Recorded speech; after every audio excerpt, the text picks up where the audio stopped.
First time back in Toronto, 15 years. You stated in an interview in the Jamaican Gleaner that Canada has a special place for you. Yes, it and does. being from the Maroons. Yes. Can you tell us why? Well, as Maroons, a lot of Maroons were uprooted back in the early, as history has taught us, and they were brought to Nova Scotia, from where they left and they were brought to Freetown. Now as Maroons, those who choose to stay, our generation stayed, and that's why we're here now, coming from a Jamaica, from a Crumpong to the wider Canada. So the essence and the reality is we know that these Canadian people, through the Queen and the King of that time, had to do what they had to do for these people who wanted no part of where they brought them to return to them, our point of origin.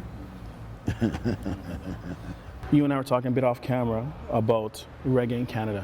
Reggae in Canada, I mean, me being growing up, a lot of Jamaicans come to Canada to do their music. They might boss here first. We just had it wasn't a controversy, but it was something where the Junos decided to take reggae music category out and brought them back in.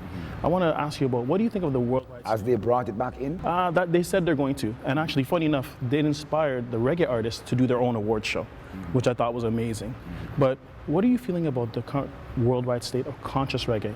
This music, you have to realize, and I don't think the world fully grasps the fundamentals of we're dealing with racism in every way, based upon the color of our skins, the nappiness of our hair, and our music suffer the same fate. If this said reggae music that came from a lighter hue of people, do you think it would have been subject to the same scrutiny and oppressive nature of which this culture has been treated? No, it would not. However, this is the same culture. A lot of people say them have a reggae tongue, them have a reggae this, reggae that, and they get so many, the world act like, oh, it's new, it's fresh, we've never heard it before. You, it has reggae in it, you've heard it before. They're stealing from a culture that you know, and you all turn your back on because of your hypocritical nature to push a false narrative of reggae, which is not reggae, but when the true reggae come about, you block it, you block us from your radio, you block us from your venue. But let us take some responsibilities ourselves, because we sometimes do not measure up to the standard of where our music is coming from. If we want to be respected, we have to also present our package respectably. Am I lying? No. So it's a two-fold situation. We're f***ing up and they're f***ing up too. Okay? But the reality is the gods are changing. That's why you see Buju Banton in arenas, reggae music, dance and music, they don't give us these plies. But how did it happen? We have to take the bull by the horn. The gods are falling. Now we have to reassert ourselves and make the music, the potent music it used to be, to have the potent effect it needs to have. So, what are all these award shows? Let's realistically question ourselves. None of these award shows really and truly respect the genre.